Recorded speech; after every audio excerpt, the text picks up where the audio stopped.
Good evening, everyone. I am here to welcome you all to the 27th Pietro Belluschi Lecture. But before I say a few words about this evening's event, I would like to begin with a land acknowledgement. MIT acknowledges indigenous peoples as the traditional stewards of the land and the enduring relationship that exists between them and their traditional territories. The land on which we sit is the traditional unceded territory of the Wampanoag Nation. We acknowledge the painful history of genocide and forced occupation of their territory, and we honor and respect the many diverse indigenous peoples connected to this land on which we gather from time immemorial. Once again, thank you all for joining us on this important night. Important because we're following the tradition of the Pietro Belluschi Lecture happening in this room, and all of a sudden this room looks great, bringing us together and around the lecture of Todd and Billie. Pietro Belluschi served as Dean of the MIT School of Architecture and Planning from 1951 to 1965. Born in Ancona, Italy in 1899, Belluschi was educated in civil engineering at the University of Rome and at Cornell University. His position in architecture was developed in the office of A.E. Doyle in Portland, Oregon. And after Doyle's death in 1928, Belluschi became chief designer in the office, and in 1943 brought the firm under his own name. At either end of his Portland career stand very notable institutional buildings, such as the Portland Art Museum of 1931 and the Equitable Building in Portland as well of 1948. He was equally known, however, for numerous houses and churches of elegant design and fine craftsmanship in wood, making Belluschi a leader in the regionalist style and tradition of the Pacific Northwest. Selected to succeed William W. Worcester, another regionalist from the region, as dean at MIT, Belluschi, in a convocation speech at Reed College in Oregon, anticipated his new work, and I quote, "In these dark times, we have a greater need of faith in the future than ever. By the symptoms of current events, our civilization may commit suicide on a tremendous scale and in a shattering short. But I persist in the optimistic view." The optimistic view dates back when? It's almost like we're condemned in our profession to this optimism, no? I persist in the optimistic view that in all events, the foundations of a new renaissance-ness of time are being laid down. It will not be for us to see it, and we must reckon in generations for its flowering. But I believe a better environment for a happier mankind is in the making. It is a task to excite the imagination, and it is now in the hands of our young people. And I could continue the quote, "It is for this reason and in this hope that I have elected to forego a busy practice to take part in education. I look with great misgivings at my accomplishments of the past, full as they are of compromises, failings of their goals, and yet I have never doubted that there were ideals to sustain. These I hope to transmit to the younger generation." End of quote. Later in his life, Dean Belluschi and his family made a gift to MIT in order to establish an annual Belluschi Lecture. The roster of these distinguished lecturers includes Eduardo Catalano, Alvaro Siza, Tom Main, Kazuo Sejima, Peter Zumthor, Alejandro Aravena, Rafael Moneo, Elizabeth Diller, Jeannie Gang, Francisco Iris Mateos, and Walter Hood. This annual event seeks to sustain the ideals and the goals Belluschi espoused. I'm going to add the optimism as well. And this evening, we welcome Todd Williams and Billie Tsien, world-renowned architectural partners and designers, most recently of the Obama Presidential Center in Chicago. Now, I would like to introduce Nicholas Dumonchot, head of the Department of Architecture, who will say more about our guests and the topic of tonight's discussion. Nicholas.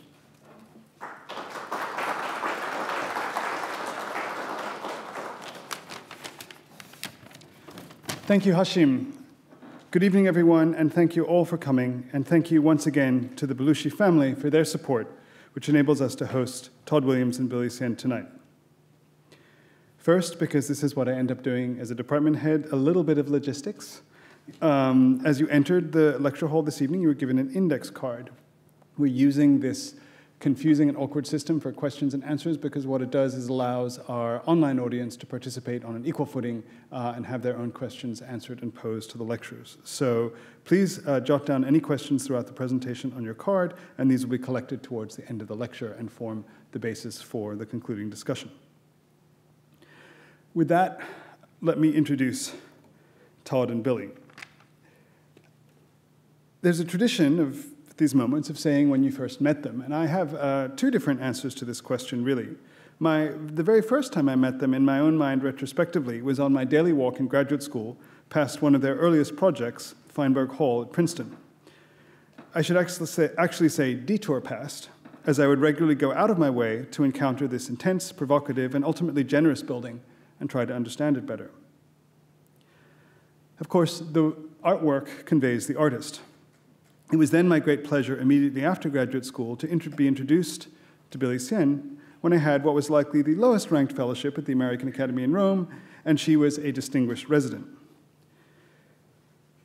The intensity and outreach of all Todd and Billie's work flow, as it was my pleasure to learn, from their own distinct and complementary characters.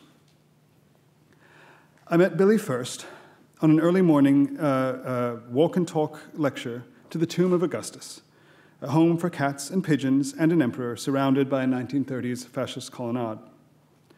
On this particular morning, we had the benefit of a scholar of the site who pointed out to us that in the absence of drawings, the proportional markings, full-scale proportional markings for the masons of this structure, as well as several others, for which it was the offloading point for stones, from the Tiber, remained visibly engraved in the pavement. Although very different from our blueprints or BIM documents of today, these marks were a form of media, shaping the buildings around them as inexorably as a drawing or model, and the buildings in turn shaped us and their city and their civic environment for more than 2,000 years. And this, particularly at the current moment of crisis, is the scale at which we need to think. A connected task has faced Billie and Todd's most recent building, like the Obama Presidential Center, as well as their increasing engagement with civics and buildings in our own fragile republic. To apprehend and project the state of civic space in every sense is a task particularly suited to the intensity, the generosity, and indeed the urgency with which they have pursued their work their entire career. Todd and Billie have been working together since 1977 and founded their eponymous practice in 1986. Each thing they make is cleverly and carefully designed from the inside out. They include the Barnes Foundation in Philadelphia, the Asia Society Hong Kong Center, and the LaFrac Center at Lakeside in Prospect Park, Brooklyn. Their current work, as noted, includes the Obama Presidential Center in Chicago, as well as the renovation of David Giffen Hall in New York City and the U.S. Embassy in Mexico City. It is quintessentially the case that both Todd and Billie would happily work without recognition, but recognition has found them nevertheless, including the Premium Imperiale in Architecture from the Japan Art Association, the National Medal of the Arts from President Obama, and the Architecture Firm Award from the American Institute of Architects. In parallel with their practice, of course, Todd and Billie also maintain active academic careers, including very cherished time with our students this afternoon, and they lecture regularly worldwide. As educators and practitioners, they are fundamentally dedicated to creating a better world through architecture, which is, of course, all of our task here. I will return after their presentation, a response by my colleague Sheila Kennedy and questions from all of you to preview our upcoming and final lecture and event from the semester. But without further ado, let me welcome Todd and Billie on behalf of all of us.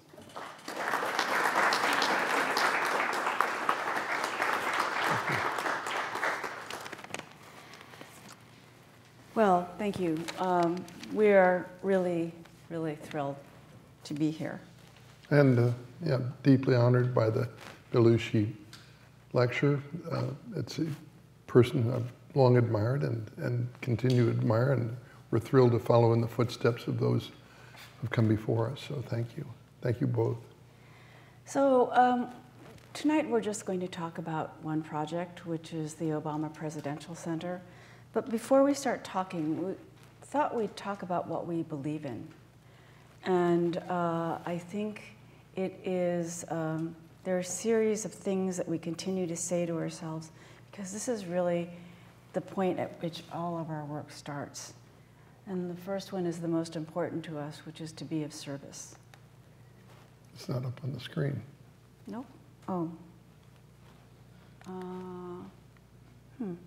I see it on my computer. Maybe we just do it here. Oops, how about that? Nope. Help, you just turned it off. Oh.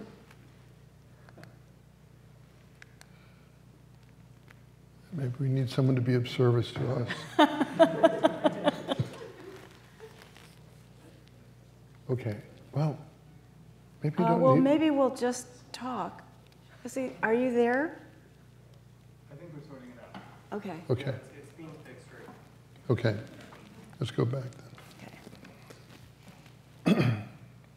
Well, we can talk about to be of service. The words will come up in a moment. I mean, we believe that architecture is not primarily an art. It actually is a service, and that serving others at the highest level might enable it to be an art.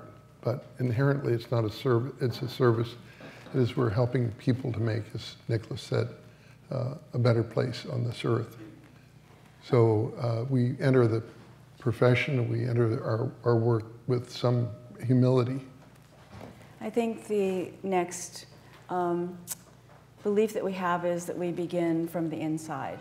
So that is always where design starts for us. So it's here, right there.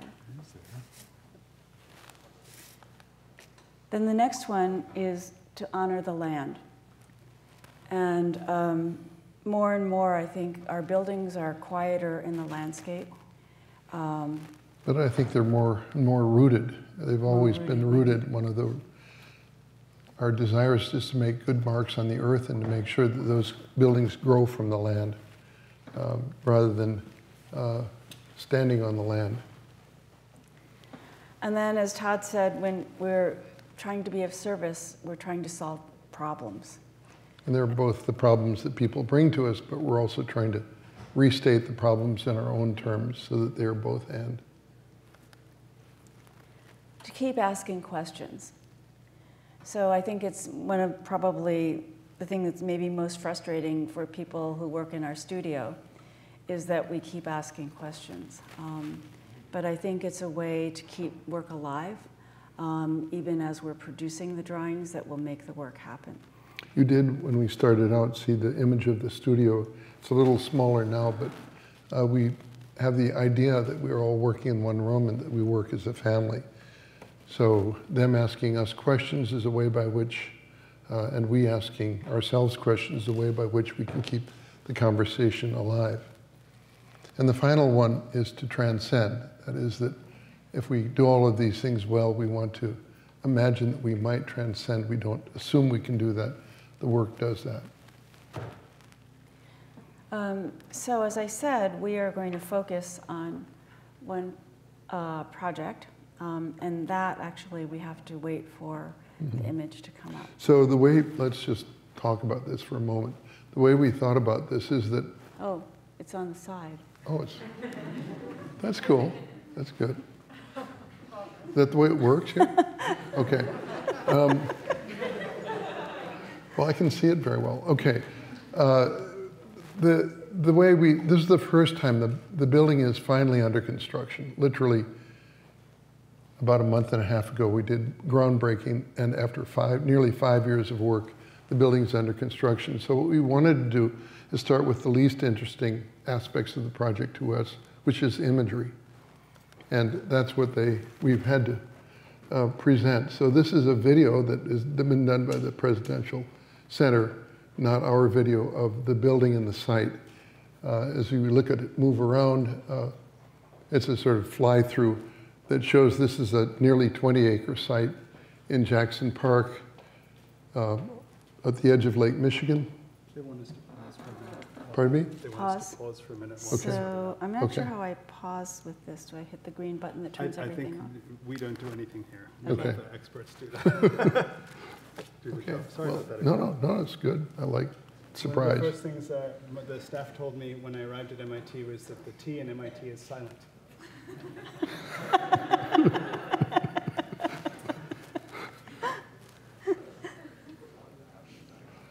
Yeah, so let's just talk about this video. This is something that really annoyed the hell out of me, as all representations do. And we're about halfway through what will be a 9-year project. Really an extraordinary time in our lives, and I felt that we should start with imagery and try to work back to give you what I feel is the content. So this is imagery produced from our documents and from all the material we've given them, and I hate it. I hope that in the next 4 years we can use this imagery to, in a way, make sure that we build it right and build it well. But as Todd would say in his own particular style, this is all the bullshit.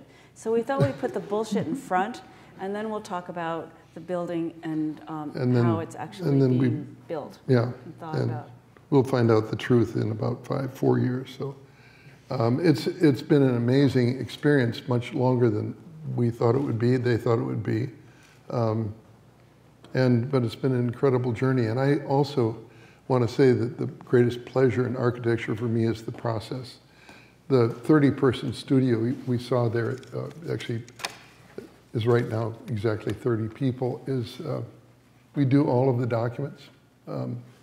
We do have partners, but we're responsible for all the documents in all of our projects. And so literally there are thousands of sheets of documents.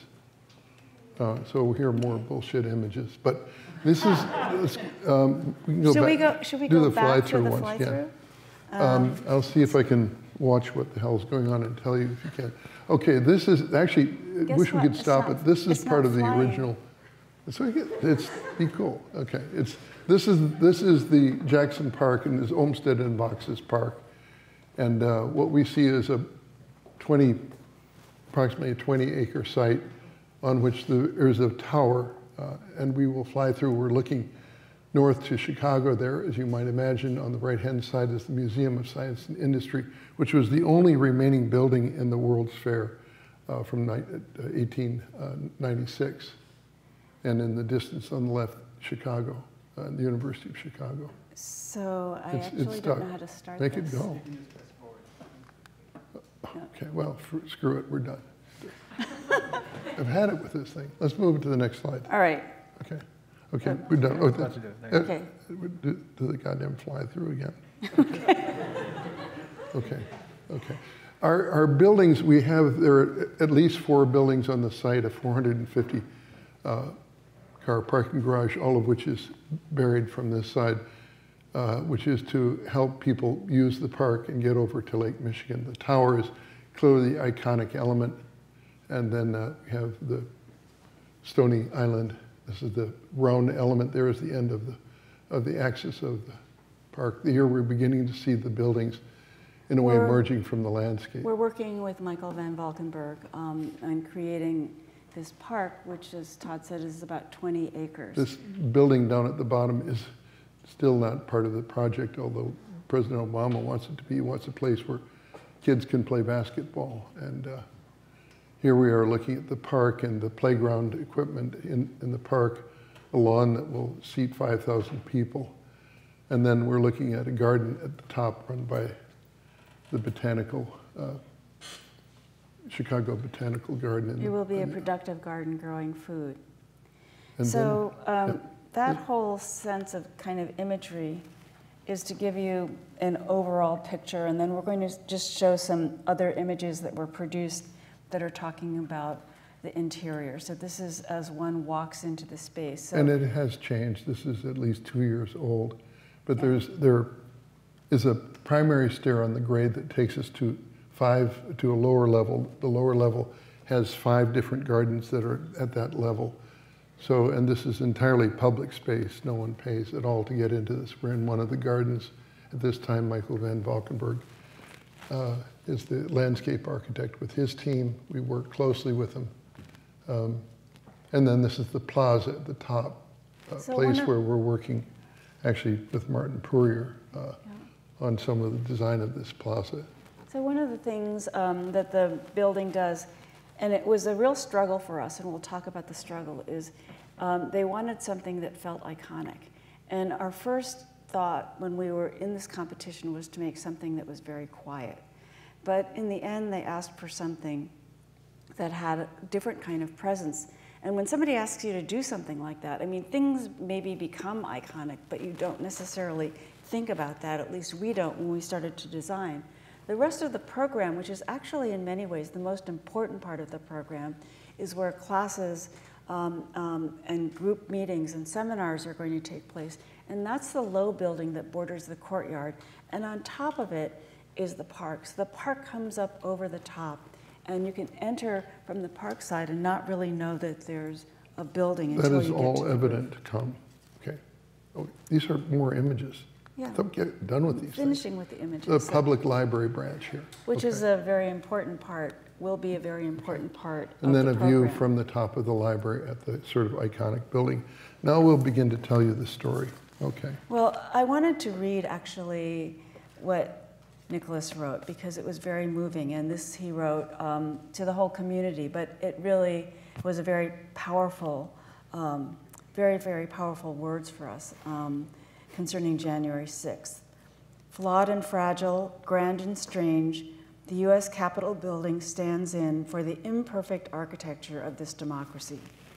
Seemingly monolithic, it is actually made up of the accumulation of many efforts over time, including the enslaved laborers who helped lay its first foundation.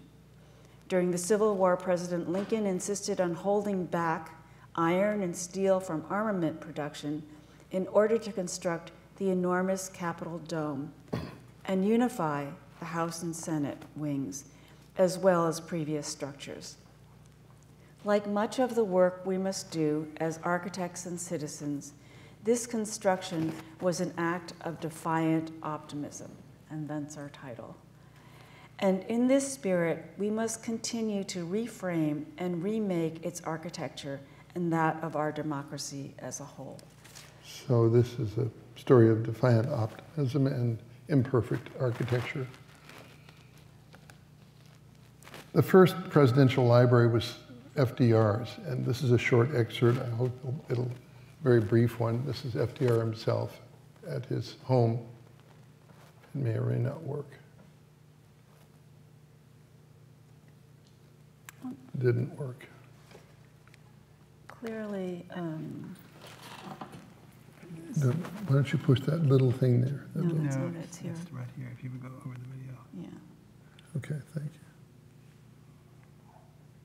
It's not playing. Hold that. Okay. So FDR was the first president to actually have a presidential library. It occurred actually at his own home. And this is really at the opening where he talks about the importance of a presidential library because it is a repository for information where people can come and interpret for themselves what history means rather than being told what history means by other people. And so it seemed like a wonderful basis for presidential libraries, which have then continued to occur over time. Yeah, I mean, I think that all of them are imperfect, and I don't know how many you've been to, but I think some of them are really worthwhile going to. Certainly FDR's is one of those because it was his home. Of course, we've been at the John F. Kennedy Library by Pei Cobb Fried was done and first thought to be in Cambridge and took 10 years to do. Lyndon Johnson's we've been to is actually a monumental piece, but actually very moving at the University of Texas and so on. I think each of them has a message, but they are rarely, one of the problems with them is that they're rarely really visited by the public. And in our presidential library for President Obama, he hoped that something might be there that would really draw the public. And perhaps that's the greatest reason that we have all of these elements and it's embedded in a park right near the Museum of Science and Industry. So there was a competition, And in the competition, 7 firms were asked to produce some work that would talk about what their vision was. And we all had to make models of a kind of idea. But before we did that, we talked about principles. Well, these are Billie's handwriting, and these are the words that we brought to the Obamas and to the group. And that stood in front of the design. And so we talked about how in many ways, the democracy, the sense of democracy, the belief in democracy was ennobled by his presidency, and that he's spent his life, they have spent their lives working to enable other people. So these 2 words were really at the heart of what we did as a design. We talked a little earlier with some of the students about the issue of storytelling and imagine the story behind it. And so storytelling, we really equate with the ennobling, and the reason that we use the fingers of a puppet in a way in front of a fire is that these stories are powerful stories, and they are important to tell, so that when things are noble, they are made more noble. At the same time, storytelling is something that everyone needs to do. Every single person deserves to have a story that is told, not just the leaders. So the storytelling is the making. We also then said that ennobling meant making a landmark architecturally, and that we felt that it should be a campus. And that's why we proposed a campus on the very beginning. That buildings were one thing, but the space between buildings, like the space between people, is another. And so we wanted this to be both, have something that was central and ennobling, and also primarily enabling. I think that these concepts actually were really critical in us being selected. So there were 2 sites, and in the end, the site became Jackson Park. Well, we were asked to do 2 designs, unpaid, for both parks, one in Washington Park, which we see on the left, one in Jackson Park. But the important thing about these parks is this is Olmsted's parks, and they were done in Chicago, much as occurred in New York, as an idea of bringing back the country to a city that was rapidly growing and losing public space. The idea was that the water would rise in Washington Park, go through the Plaisance, through there, enter into Jackson Park, which is quite a swampy area, and then filter into Lake Michigan. That was the idea at that time. However, the World's Fair occurred in 1893, and absolutely the entire park was covered with buildings. You may know this story, and in fact, Olmsted was also involved in that. And the site of our building was the site of the women's building there. It's one of the several other buildings were on that site, but it was covered by buildings. All of them were made in wood. It was the White City, as you all may know, and basically all were easily demolished, burned down, and the only one that remained was the basis of the Museum of Science and Industry. So Chicago is quite amazing for its string of green along the lake. And they're almost going to complete the final, sort of continuation of public parks. And public parks are our great democratic space. So it's a wonderful gift. I don't know that Olmsted believed, as I do now, that our water is democratic space. I hope he did, I believe he did. Certainly any real environmentalist believe that water are precious resources. So I'm very proud that Chicago now has public space, all but I think a quarter of a mile of its length. And so our building is in the park. And I think the reason that the Obamas also chose this site was that Michelle grew up very nearby, and they had their home and still have their home in Hyde Park, and both met and were professors at the University of Chicago. Well, they're also extremely practical because Mrs. Obama said, this should be a place where people can bring their kids to the Museum of Science and Industry and then come over to the center.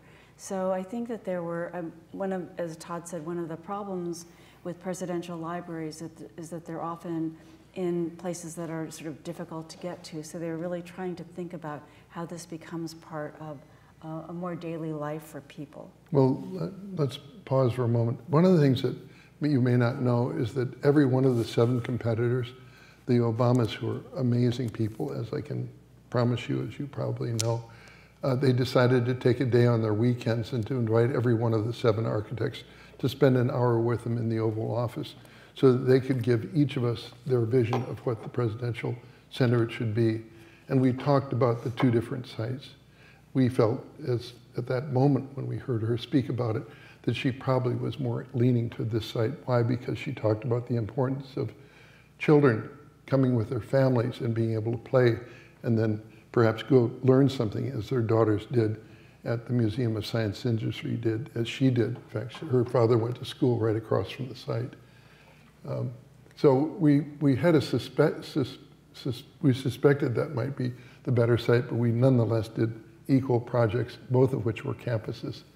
This is the project. This is the site of the project. You can see the Cornell. Go back, please, Billy.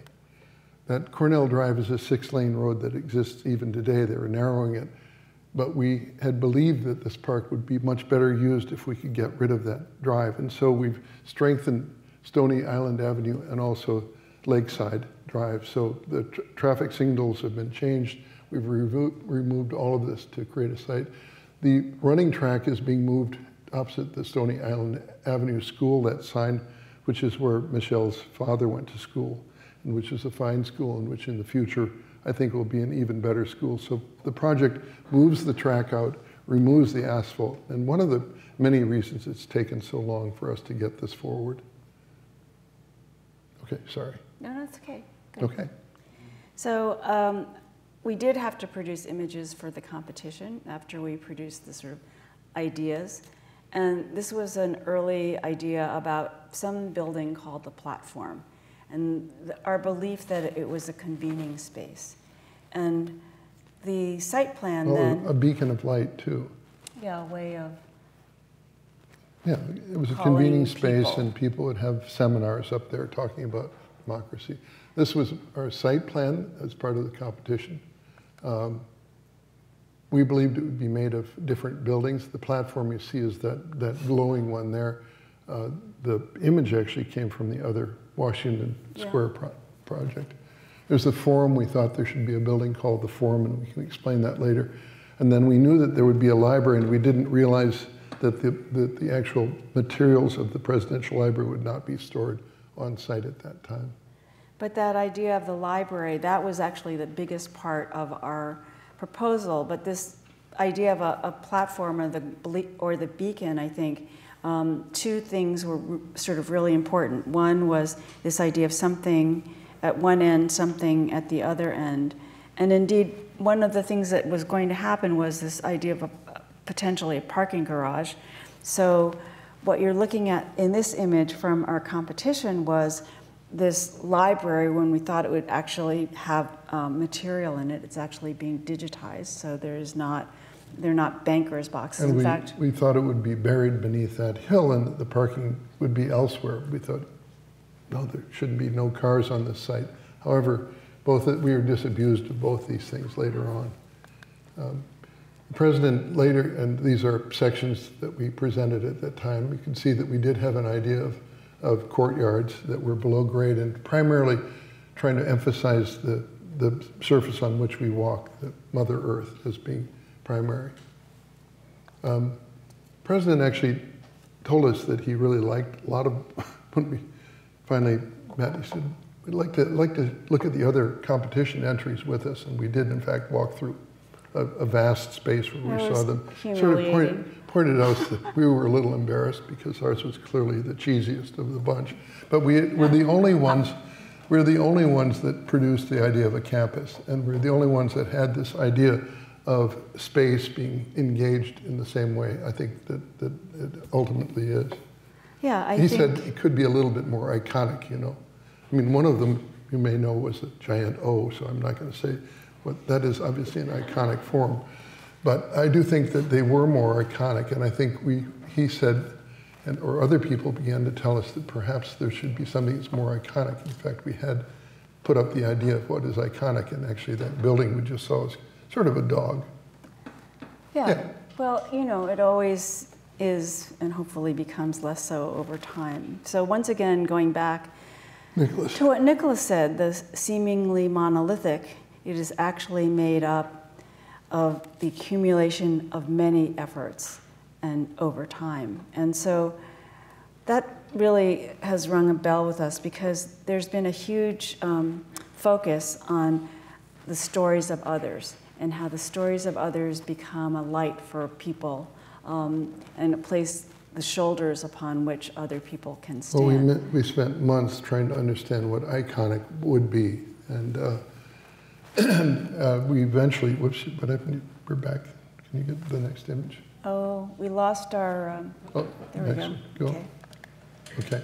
Yeah, eventually we got people together. We thought that it would be like a lantern. In fact, we thought the building might be a lantern form, and put people's, not our hands, together up there and said, what if it's made of different hands and it's solid, it's flesh and blood as a kind of an idea. So we showed all of these things as we would meet with the president, first lady in the group. One of our first, I would show how sort of crude this was. This is one of the first drawings of the tower as this iconic element. It was kind of a stub. Yeah. I mean, and he can be a little cruel, but very direct. He really can read plans, and eventually we worked many, many times over this thing, because we were trying to fit the program in, understand the program of what this would be, which is unlike every other presidential library. They were trying to figure it out. We would show him, we said we will only show you physical material in your presence. We said no digital material. It would be our drawing, so it would be as raw and as crude as it could be. So this would be one of the drawings that we would show him. I want to show that it's a conversation. I think it's critical we see things as a conversation. So they're not pretty, but they're trying to get to something in every case. So, I mean, this was also a very crude idea of making something that was a sense of hands coming together, holding light in some way, taking the place of the small flat platform, getting taller, everything else trying to stay low, still the park coming over the top. And that was an early site plan. So it really is today these three elements: the museum, which is the tower element, a forum, which is it's free and open to everyone, including an auditorium and a restaurant, and a public library. We had the idea that the Chicago Public Library there should be a real library there, that Obama's a man of books, he's a reader, there should be something that makes it a specific branch, and indeed the public library has that, Chicago Public Library System. So although there are three separate buildings, at the level below grade, it's really one building.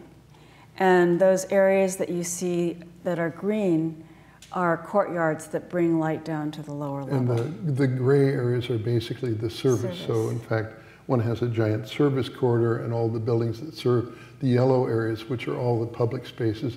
The light gray areas are the offices. It's not quite that way today, but it's more or less correct.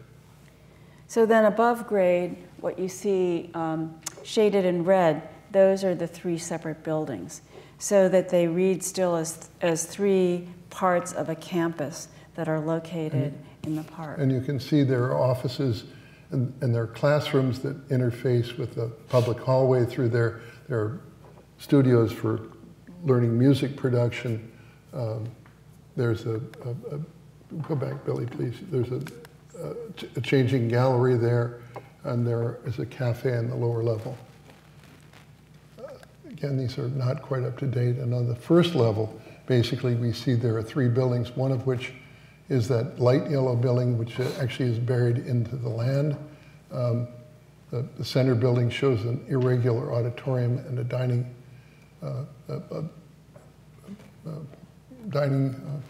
restaurant, I'm sorry. And then on the right is the library, the public library.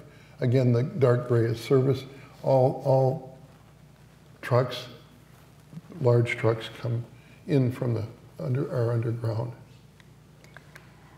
So here we're still struggling with this sense of what is iconic. At the same time, part of our struggle had to do with the fact that the body of the building, the kind of mid-range of the building, had to have they wanted no windows in, because we're working with exhibit designers who didn't want to have any natural light coming in. So it was a really moving back and forth, and we started to look at four forms. And this is so hard for us because this is not the way we design. Well, he said, give me options, give me options. Like, come on, you could do better than that. We're not options people. So, but we, nonetheless, he kept nagging us to give him options. So we tried to find a way by which we could think about the form of the building. And then we made in our own studio, we made 20 different models as this would move. Each of these things. So there were essentially those four types: hip, waist, pitch, and light. This was, I don't know. And then this is just trying to understand the form. And they got more and more crazy because it was so difficult because we're designing from the outside in. And it was as if we were trying to learn a new language. And he said, and she said, and we believed we want it to be interesting from all sides. Oh my God, that was tough. And it has remained tough. But it is true that they're deeply engaged and love. He happens to love the models. He can read plans very, very well. She, as you can imagine, if you've read it, can really get tired of the politics of architecture and of anything. But they're amazing. And then we continued to show them drawings. And he took, my God, he took my drawing and started drawing over the thing. Sort of pissed me off. But but at any rate, these sort of telling, come on, loosen up, loosen up. But we were slowly making it a little taller, and we agreed that this thing should be vaguely a figure and that there should be a kind of a glowing element in the center. So from that sort of mishmash of drawings, we're slowly trying to tease out what's important in the building through a series of sketches and those models which drove us crazy. Meanwhile, the exhibit designers were designing, you can see the 3 blue floors are the sort of sealed floors of the presidency. There's one vertical red area, which is called the power of words, and that's actually a void that connects. It's a 100-foot tall vertical in all the building. 4 floors. And the idea, the concept of the building that we all agreed to, that one would move from individual storytelling to collective storytelling as one ascended. And each of the floors of the exhibit is, in a way, telling the story of on whose shoulders he stood, and he believes deeply in the people that went before. The second level of blue, which is 24 feet floor to floor, is basically Chicago and coming of age together. The third one is the presidency, and the fourth one, the blue level, is in a way the future or the present today. So, and then at the top we have a, quote, presidential street and a sky room. This is the kind of diagram of the building. The structure is a little different. It is poured in place concrete, where we immediately said we're do very little steel architecture, and we wanted this thing to feel rooted and grounded into the ground. So in fact, concrete, as it does in all of our projects, will be in the body of the building, will be expressed.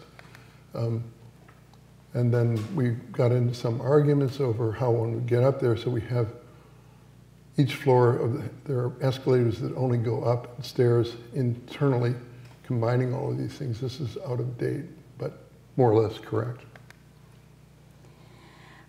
So there are several elements on the facade of the building that we were looking at, and these are also early studies.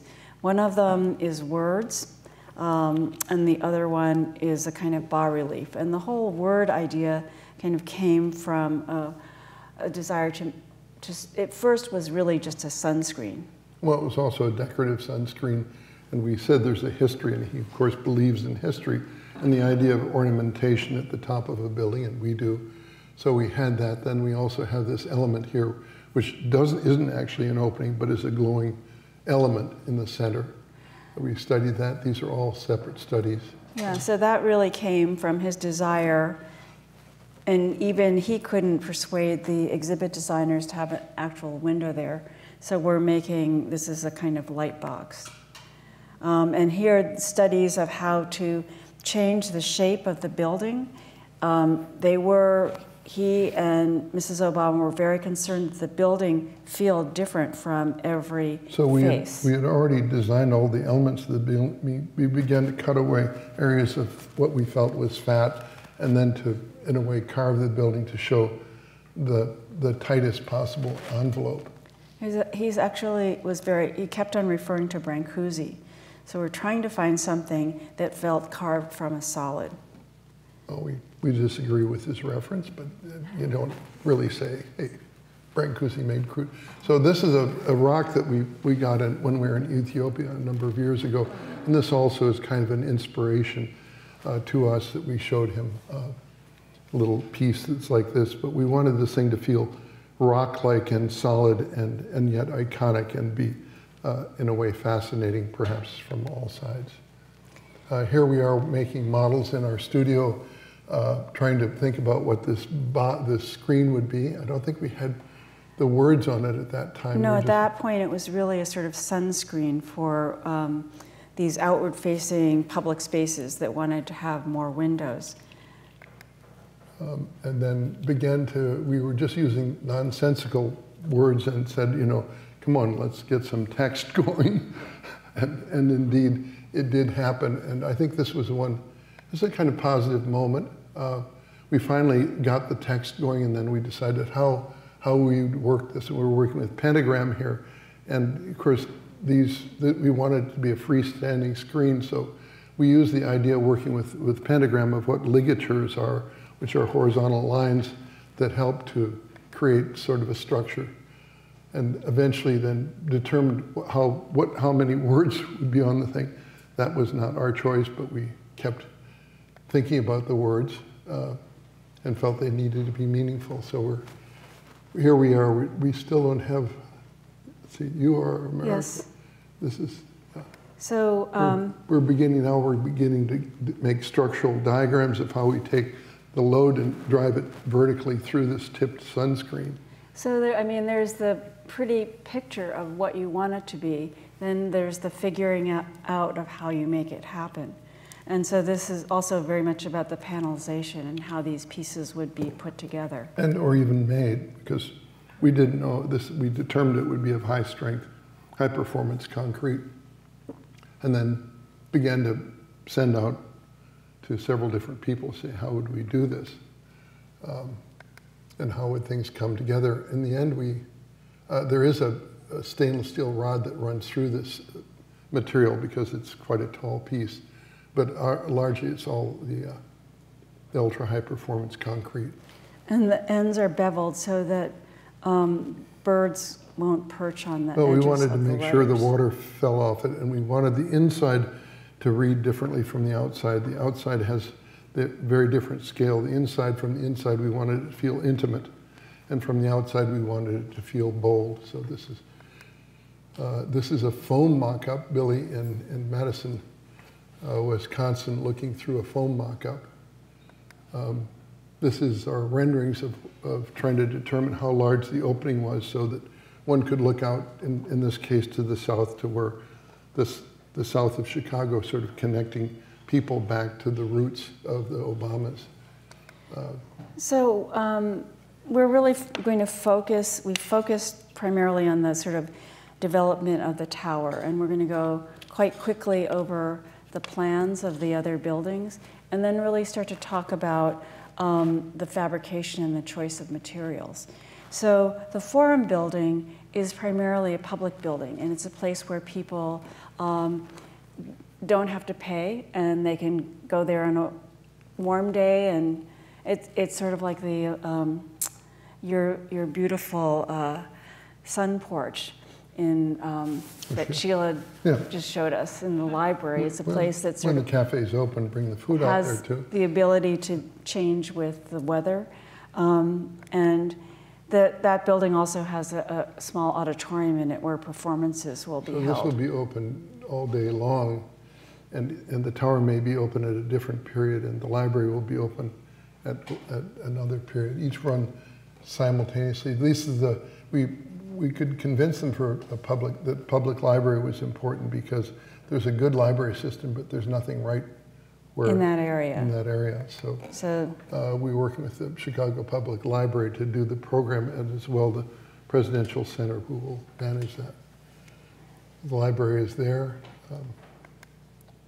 It's a quite small library, but it will have a presidential reading room where some of his papers will be shown, and also mostly the books that he's read, so that people can actually take them out and read them. There'll be a community room where mothers or older people can come in the morning, take kids in a stroller and sit outside in a garden.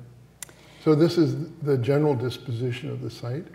And then this is Michael van Valkenburg's overview of what the site will do. And the site is, I think, a very active site. Michael's work has always been very active parks, very public parks.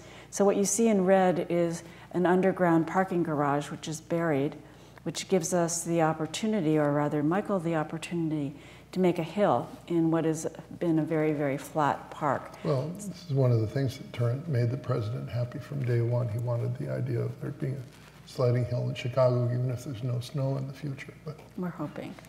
Hoping it might be. And then these are Michael's renderings of the playground.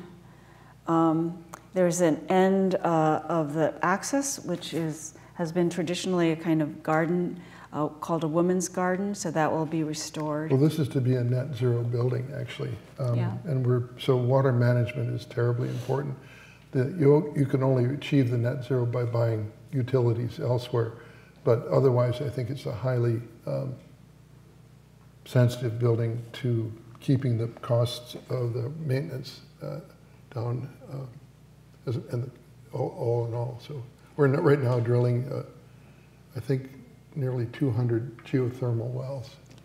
This is the garden that Michelle had, and it will be reproduced on top of the library as a green room. Again, working with the botanical garden, so it's a teaching and then productive garden.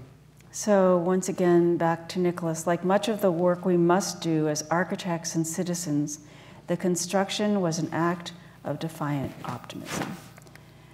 So now we're going to look at the materials. We have always, if it was our choice, wanting to build in stone. And whenever we think about stone, we go to the quarry. So this happens to be a quarry in nearby New Hampshire. New Hampshire. It's all granite. We did explore many different stones. We first thought that the president was a man of the world and we could use stones in many colors. That didn't go. We thought marble would be good. Here we are looking at the stone. Some slabs had been cut, and realizing that these inclusions actually, which are movements in the stone, we wanted a lot of movement in the stone. We found out that we can relatively easy get slabs that are 9 feet tall by 5 feet wide. But we want to do petrographic analysis in that to determine how thick the stone could be. But these are beautiful drawings, clearly by a guy that's just trying to look at and analyze the pieces of the stone. But what's interesting is that we really wanted to get variegated and irregular stone. The more variegated and irregular the stone is, the more complicated it is to hang, because each little inclusion has a different sort of strength. So all the stone needs to be mapped so that they understand what the hanging system is going to be for that stone. Well, we've ended up in a very simple system, because if we choose a stone that's 3 inches thick as a nominally, we can cut that and then grasp it from the top and the bottom and clip it back to the concrete surface. So this is what we'll be doing. So along with the sort of looking at stone, we're having these concrete mock-ups built.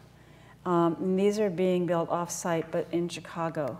Well, what we're trying to do here is that it's very, very important to the president in this project to make sure that we empower a larger workforce, and particularly a workforce of color and minorities. And in order to do that, that means you have to move them up, train them to do a particular quality of work. So these are both tests for the pouring of the concrete and the quality that we want to achieve, and also what they can achieve within a very, very tight space and time frame. So numerous different details. This recess is putting a recess for the kick, instead of having a base on the building, we just, in a way, use a flatter surface through there. This was a test. We're thinking about the different colors of the plaza. We wanted the plaza to feel like it was made of different stones, I guess. So this is a drone image. So it's very hard when you're looking at stone like this, and so many architects end up looking at a piece of stone that's this big in their office. And so here we're trying to look at larger pieces of stone from further away. These are mock-ups of the 3 different kinds of stones that are being considered. Yeah, in different forms and different qualities. We've ultimately chosen this, although these are relatively small pieces. What does it look like when it's wet, and how quickly does it dry? I threw water on top of the mock-ups. Here are the screen, the first tests of the screen being made. We have 2 people making screens. One of them comes from UVA, one of the groups comes from UVA, and we'll see if they can make a quality screen. And here's the actual screen. It's now been up for a year. So we've been looking at it through the course of a season, tipped at the correct angle. And then finally, on the tower, there's this area we call the bas-relief. And we originally envisioned it as maybe also words of other people that might be carved out of stone. For a number of reasons, because we had to shift from marble to granite. That was both impractical and became very, very expensive. And then President Obama felt that it was becoming too ornamental and too decorated. So there's still this idea of there needing to be something there that would give a sense of texture. And our first ideas were much more sort of engineered, but it looked actually quite like a large ventilation grill. Well, no, hold on. I didn't think that, but he did. Somebody did. I did. Yeah, screw it. Anyway, here we are back in Madison, Wisconsin, where we're moving these bars of stone around to think how big is the shadow, what happens. And then on the right is our more recent ones that we're working on. We're just up in Lake Champlain, working with hand splitting and using splitters to see if we can get the bars to be inexpensively produced, but have more texture and more liveliness, and be less expensive and less architectural. So finally, in this spirit, we must continue to reframe and remake its architecture and that of our democracy as a whole. So today we saw projects that were about stories, and we talked about whether architecture is the story or is it a container for the story, or can it be both? So this is an image of the Selma March 50 years ago and then more recently. And those are the words that will be on the screen. It is the speech that President Obama gave at the commemoration of the Selma March. And that's what's going to be cast into concrete. So the big question is this about architecture, or is it about the program and the life thereafter? Well, we're absolutely sure it is actually about the program and the life thereafter. And I'm 100% sure that's what the president wanted. The building is a tool. It's obviously a sign, and it needs to be an inhabited sign.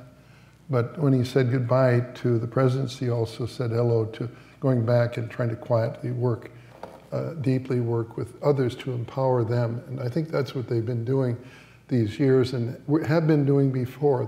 There are Obama scholars, 20 of them in Chicago, brought from all over the world. There are 10 in New York. My brother's keeper. These are the scholars in Chicago. These are the beginnings of the program. So that's really what's going to happen on the lower level of the forum building and the auditorium. That's what's going to keep this from being a library, and it's really much more about a center. A center that in some way, we talk about this building as being a 500-year building. We hope it's a 500-year building, 200-year building. But in the end, it's really not about the building. It is about what grows from the building. And we hope that it is a stronger democracy. So we're pretty thrilled when Amanda Gordon gave her her poem at the inauguration of the Obamas. It really feels like this is beginning to happen. And finally, and it's been happening, and it's going to happen even more. So I think that people ask us how much the building costs. The building is expensive. The president has to raise the money for that. But the most important thing for this building is the programming that it does, not only in Chicago, but around the world. The people that it empowers, the voices, that their stories become the stories of the future. Thank you. Thank you.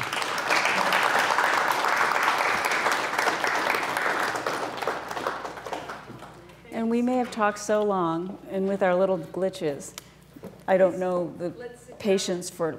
At MIT, we sort of like to have a little bit of conversation, and we do have questions from our audience that have come in, and our students will read them. But really, before we get started with this conversation, I have to ask, what was it like to have the Obamas as clients? What were meetings like with them? Well, Well, sometimes they weren't easy. Mostly, he's always paying attention. He's always read the material beforehand. They are as good as I've always felt that they are seen. I mean, I've read her book and his book. They're very much like those people. He's absolutely driven to understand everything. I also think it's good to have two people listening and two people of very different sort of personalities. I mean, it's hard when there's two alpha males in the room, because if you know what I mean. So I think that it was good to have two sets of ears listening. Yeah. We see her less often, and we actually see him less often. I should also say he's very, very committed to art in the building. I don't know if you see that. We will have art embedded throughout the building. Those will be challenging issues because some large surfaces will be completely taken over by embedded art. Well, in our conversation now, just responding to your talk, and thank you so much for the gift that you gave us of really going deeply into one work of yours, one project. It's so atypical because most people like to try to show as much as possible in the limited time. So, thank you very much. I want to start talking a little bit with you about service and your idea about service. That matters very much. It's a topic that's important at MIT that we discuss and debate often. And I'm wondering, you've said that really the thing that matters most in architecture is service, and that you feel your role in this project specifically was to serve. But I want to tease out a little bit what you think, where you locate the you of yourselves in that service. Your own histories, your own predilections as architects, and also the voices of others in that service. And also the voices of others. Yeah. And so, sort of other people whose conversation shaped the building and so forth. And I thought we could begin with this just some conversation around this idea of the self, others, and service. It seems so. Just to kind of expand just a little bit, you're being very humble in describing your work as service, but it's clearly aspires to exceed just service. Yeah. And I'm wondering if you could talk with us. Well, I'm pretty aggressive in terms of, from day one, I don't want to have clients who don't want buildings that last. We've had 2 torn down now. Yes. And it's devastating. And we didn't do commercial work and don't do commercial work as a primary element because we feel that we want to make these good marks on the earth, and we'd rather make sure that we respect the clients and we like the clients. I believe in the weight of architecture. I think there are some things in light that are in life that are light. Architecture is not one of them. I don't think architecture can be light. I insist on the quality, so I insist on making sure that people, before they get into it, know that they visit the buildings that we've done and say, you know, this is going to be tough. I'm going to push your budget because I want to do something meaningful. So I do think it's better to get rid of the stuff, the ego early on, because I really do believe that we want other voices. Like it's thrilling to have the public library involved, or the botanical garden involved, or and his own voice involved, and her voice involved, and so many others. The budget itself has been a huge challenge for us. You know, because the client naturally makes the program grow, and we say, you know, it's, you have to be careful with that, but I don't want to have people have shoddy offices and so on. But I also think that, I mean, you've always said that it's easier to know what you don't want to do than to know what you want to do. Mm-hmm. And so I think the sense of self comes from knowing what you don't want to do. And in that, it's expressed itself for us in really focusing on work for nonprofits. Mm-hmm. Because we know what we don't want to do. Right. I think always and that's in the work, very Billie much has brought the warmth, and I think the idea of light and color. So those are always, I mean, I'd say that my belief in building is one thing, and her belief in the quality of the environment, the beauty of the environment, the liveliness of the environment, the differences, has always been there in the work, and I think we couldn't have worked on it. What I'm curious about is just, and I think you're both answering this in slightly different ways, is that, you know, the people who could vote elected Obama twice, and then he and the First Lady selected you. And so in your service, there's your own predilections that are clearly there, because we can recognize aspects of that in the library, in the museum tower even. And there's also other voices, those other institutions that are part of the campus, and it seems like you're balancing those concerns. So service is not just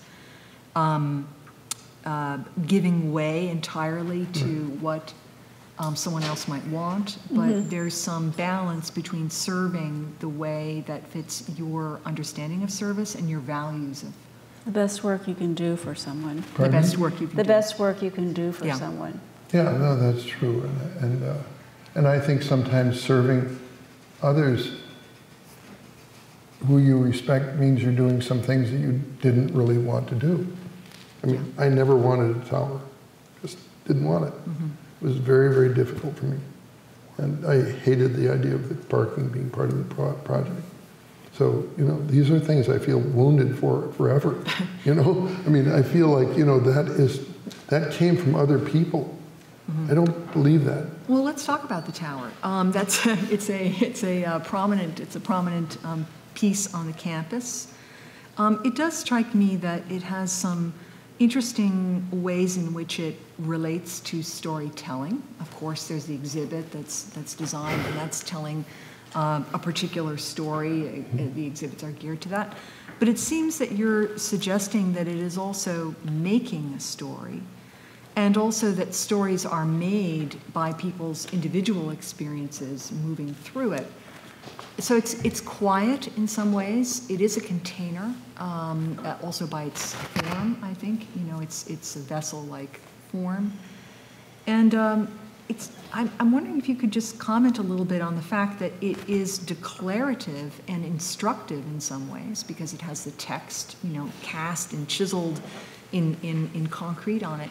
But at the same time, you know, the letters kind of bend around corners, and the form itself kind of obscures the message, so it requires some interpretation. That seems like a kind of a cool thing in the tower. I feel good about that. Yeah. Can we talk a little bit about that? Or? Well, I think we always wanted our work to not be immediately present like, you see it, you got it. It's like, oh, that's a da-da-da, you know, that's from this office. And, you know, we may be fooling ourselves. Maybe people do feel that way, but there's the idea of having a look is quite horrible. So, but I do think the idea of having a consistent sense of, in a way, restraint is, in spite of being asked to make something iconic, is something that's very much part of what we brought to the project. So I'm glad that, I'm glad it's, and we'll only know when it's built, that it feels in some way quiet or more subtle. Because I think less subtle than we're used to being. I do think that in terms of making something we believe in, the inside of that space, looking out, is something we deeply believe in. I'm sorry it's not a better sunscreen. It's probably a lousy sunscreen. It does look south and west.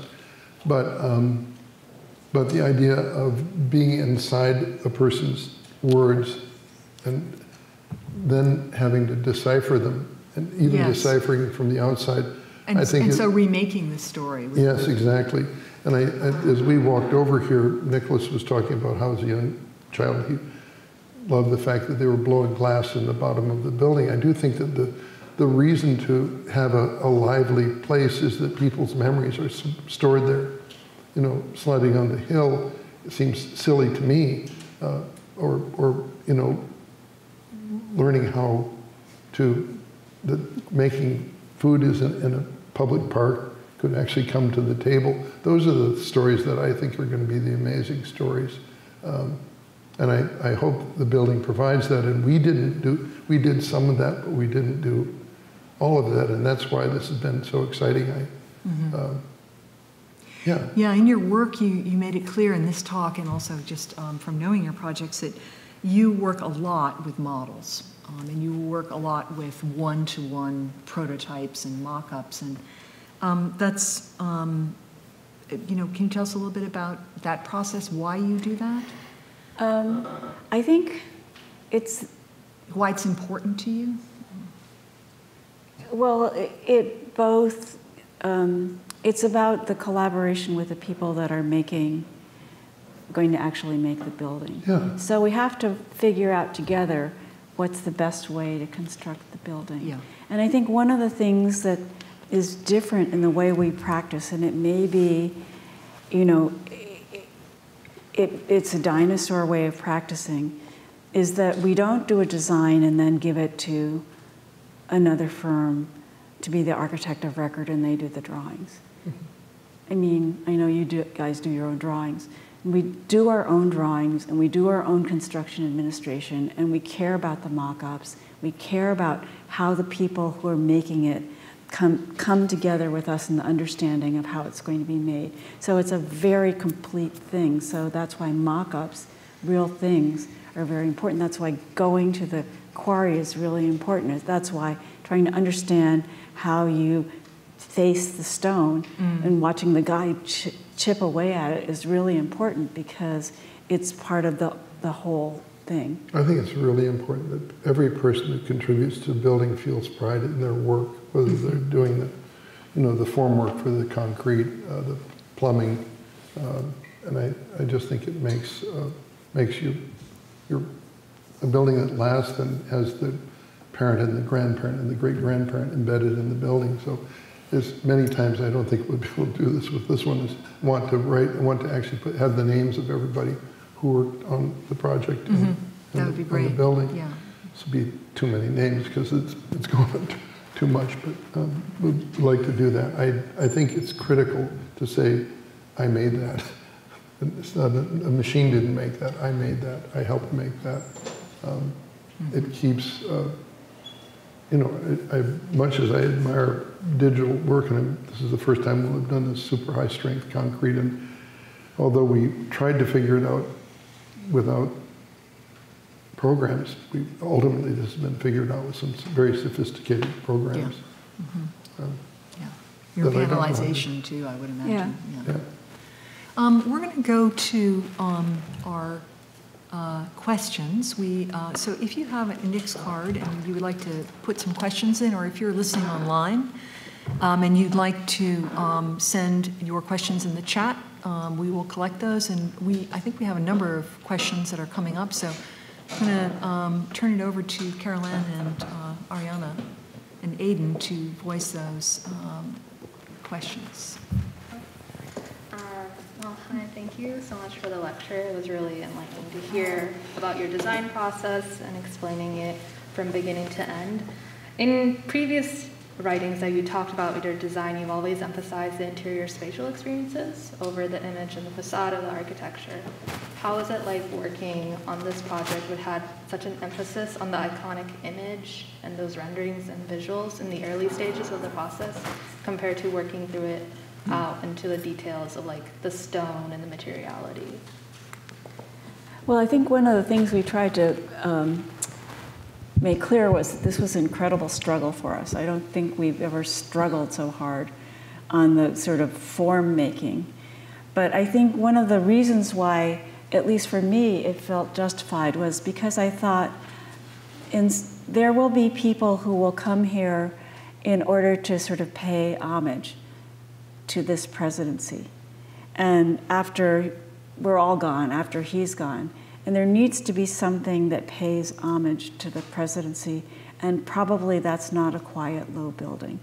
So that's why I felt like, it wasn't like a developer saying, I need this because I need to sell the apartment on top for $150 million, and it needs to look like this so it will sell.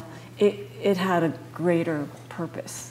Well, the other thing that it was tough because we had designed the interior of the building before we designed the exterior, and I hated and loved the challenge of having to sort of think about all different sides of the building. I loved it because we'd never done that before. Never made a building that should look nice from all sides.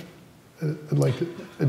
Of course, you want that, but I mean that's not the primary driver. It drives from the inside. So we have 2 elevator cores that we didn't show the plan, and it's a quite surprising structure because you're not only pouring the concrete this way, you're pouring it that way. So this is a giant shell, and every time we had to push that in a little, we had to adjust everything up on the interior of the body.